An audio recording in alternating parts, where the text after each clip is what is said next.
Lethal Lockdown, to me, is really meant to be a regular pay-per-view that you're going to pay for. I always felt really confident to a certain extent that the money they get from them would actually go to trying to increase their roster, to get better lighting and better equipment. Since now we switched to a type of just a pay-per-view show, that's the best way to say it, it just really upsets me. Because for the simple reason, they're not making big money other than what they're getting from the network. And you can see this in this show. It does not mean it wasn't a good show. This actually was a solid pay-per-view style Impact. It was actually pretty good. But you can honestly see, because of the lack of money, there are severe problems in their product. Mind you, it is improved compared to what it was in Spike. So let's go to the first match of the night, which is the Hardys versus the Storm Evolution. Honestly, I want to say this. You guys know what the ending was. Storm wins. But the problem I saw was Abyss. I mean, Abyss did an alright job. And if there's any Abyss fans, more power to you. But I would have liked Koya or the Great Sonata to been Storm's partner in getting that title. I'm sorry. The tag team titles should go to people that really can benefit from it. Manic, you saw how they thought of Manic. They chained his ass up to one of the ring ropes. So Koya or Sonata would have been a better choice in this situation, but we didn't get that. But you guys tell me below how you felt about, well, I saw the spoilers that Jeff Hardy might have actually concussed himself when he fell off the door leading into the six-sided ring. So it's hard to tell if that's actually true or not. It was one hell of a nice fall though, I'm sorry. Even with the padding that was on the steps, that had to hurt. I'm sorry. That was at least a 9 to a 10 foot drop he took. Hopefully he's alright. We know the reason he can't go to Europe is because he has a felony charge on him. And a felony arrest. And he is guilty of a felony thing, in other words, doing drugs. So he's got to stay home. But this is what we're stuck with. Now, one of the best matches of the night was Spud and Mandrew versus Tyrus. Now, I'm not going to say it was the best match of the night. No. It was one of the best matches. I say number 3, easily. The third best match. Because it highlighted the Mandrew and Spud tag team. Don't know what we can call them. We can call them the Boot Camp Brigade. That actually is a pretty good idea. Hashtag Boot Camp Brigade.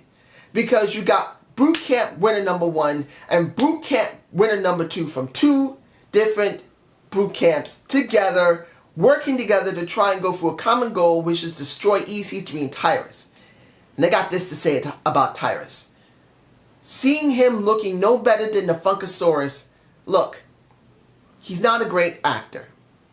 He's a decent worker in the ring, but the clothes he's wearing is no better than when he was in the WWE. I would have told him, look dude, we know you don't have a lot of cash because you got kicked out from WWE and they didn't pay you that great anyway. But you need to change your clothes into something totally different. Look like a fucking bouncer.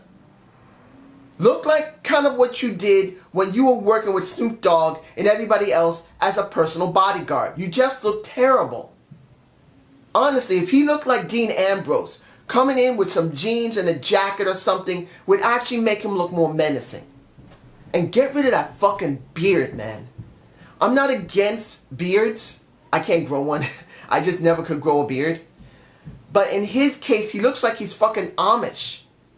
He does. That beard is so fucking thick, it looks like he's an Amish guy. And it just doesn't fit him.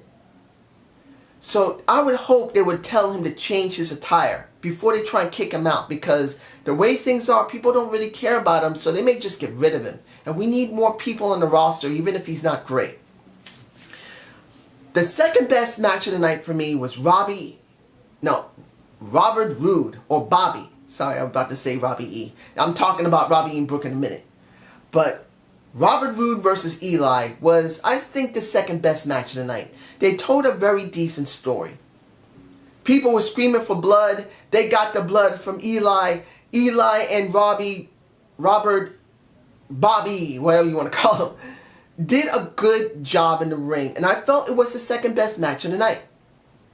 I was very pleased with it. It told a great story, but was the feud really that good? It was decent, but now where did it go?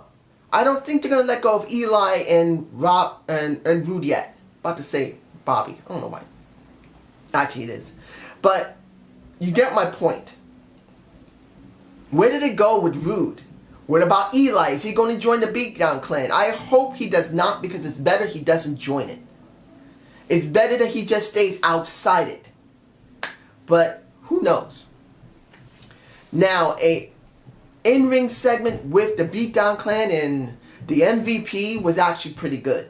I do believe it was overkill, though. I believe they did not need to do it because they defined it very clearly. When they did the backstage with well, the backstage with MVP wasn't bad, but they already defined it last week, and partially the week before that, how people will be destroyed by the Beatdown Clan. I'm not saying it wasn't well done, and the fight afterward wasn't bad, and leaving it a question mark on what happened with Gunner wasn't bad either. When it came to the match itself, and I'm doing it now, because that's not the main thing I'm focusing on, it was a good match. I knew that Lashley was going to eventually come out, which he did, and he was the one who destroyed everyone, and it was MVP who ate the pin. Do I believe that was the wisest thing to do between MVP and Lashley? No. I believe it would have been better if Low Key or Samoa Joe ate the pin. For the simple reason that you want to leave MVP completely unscathed. So when the time finally came for these two to actually butt heads, because you know MVP is going to be going after that title, and he's going to be going after Lashley, and they're going to eventually have a match all by themselves, it would have been better in that case. That was just me. Now, the Velvet Sky, and this is one of the random things. Velvet Sky and Angelina Love segment. That was very random. Why? Why would you show this on the show? Why would you do that? I'm really confused about why they did that. I mean, it's a good thing to actually explain what happened, but it's 2 weeks later. You could have done it last week, and then you could have ended it that way. But then seeing Angelina Love having an attitude saying, she's finally gone. I'm the only woman here that the best looking piece of ass that can get anything she wants. No more of a stupid fucking rival in a Velvet Sky. You know I kind of like Angelina Love. She is a damn good looking woman, even if she is super skinny. She's beautiful as a Canadian. Lovely lady. I like her tits. Sorry, no disrespect to any woman who's watching, but men like what they like. I mean, I'll take any woman, but Angelina Love is pretty damn good looking. But when it comes down to it, why was it there? Does this set up what's going to happen with Mickie Jane? That we know Mickie Jane is now back because she came back during Gladstone. She did come back in Gladstone, I think Scotland. I think that's where it is, Glasgow, Scotland. And I will be doing the debate of the week on an individual that is from Scotland himself. You will see it. But if that's to try and promote something for a Mickie Jane, I would understand it. But it felt so random though. Second thing that's random, Robbie E. and Brooke doing a kind of a challenge like they did in The Amazing Race. It would have been better if it had been on the show. It would have been better if the show had been 2 hours and 20 minutes. This is what they had the problem with in TNA. And TNA dealing with Spike. Sorry about that. TNA dealing with Spike, they just did not have the time to get everything they wanted. In WWE's defense, and I'm going to defend them on this, at least when they really need to show something, they do an overrun of 5 to 10 or 20 minutes. I really wish TNA with Destination America would add an extra 5 to 10 minutes past their time.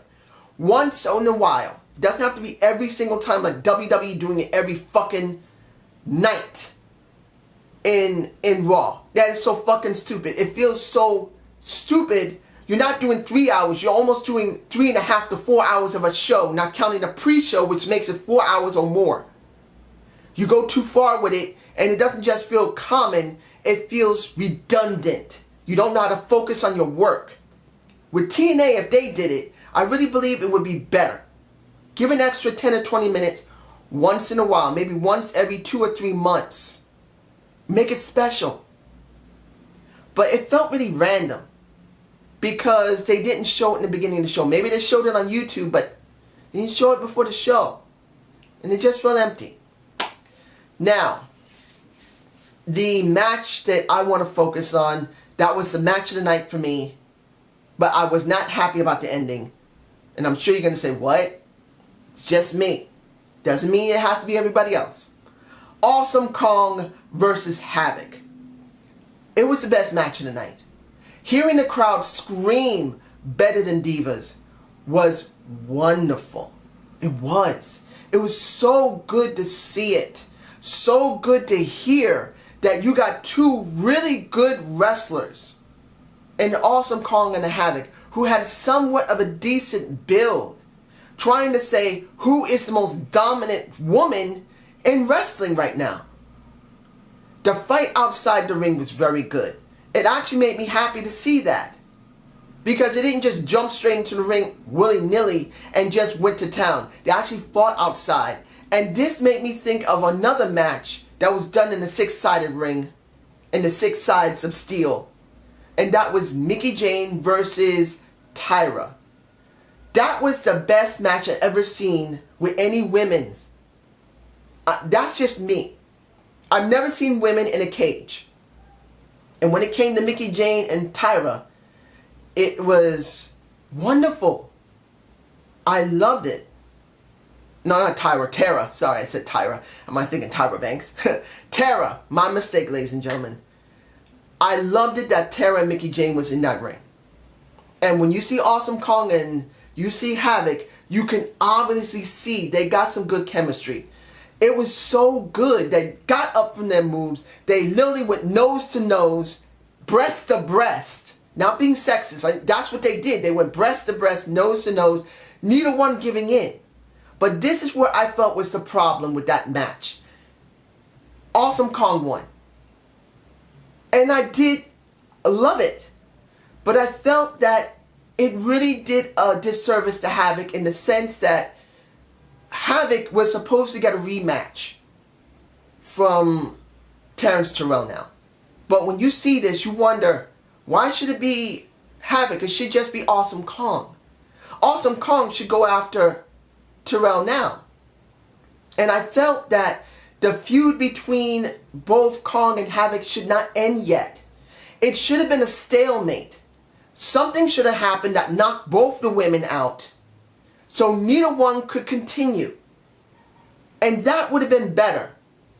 If it had been a standard match and they just both got counted out, it would have been understandable. I understand the reason why they did it, because it was the six sides of steel and anything can go. But I really felt that in this situation, if Havoc and Awesome Kong were knocked out, they fell from the ring, from the top, from the very top, they fell back and fell from the ring, and they were both basically considered incapable of continuing the match. That would have given us something like, and I believe Josh Matthews, who said a lot of good things throughout the night, said it best. When you're in this situation, anything goes. These women is still going to be debated about, or will they? When he said these women have a debate, I mean, in other words, people still have a debate, who's better? Is it going to be Havoc or it's going to be Kong? I felt the debate didn't need to end there, because now people are going to say, well, Kong is better. And that's something we didn't need yet. I feel that Kong should have not won that match. I feel that Havoc shouldn't have won that match. They should have did a move that would knock them both out, and the match would be stopped. The basically EMTs would come in, check them, they both wake up, and they're both angry as hell that neither one of them won, and they want to rip each other's throats out like they did, going, doing the gullet. That's what I wanted to see. But that's just me. But what is your opinion? So I hope you enjoyed this week in Impact. Please give me a comment below. Do you believe there needed to be a winner between Havoc and Kong? Did you think the Lethal Lockdown match, which, to be honest, the show really lacked, because of the small venue in the Manhattan Center, the Lethal Lockdown match did not feel right with Lashley and everybody in it because the cell could not be lowered on top of them. It just sat there, and that really kind of took away from it, but it was still a good match. But it wasn't a match of the night. The ladies brought the house down for me personally. Have a good day and have a good night. Peace!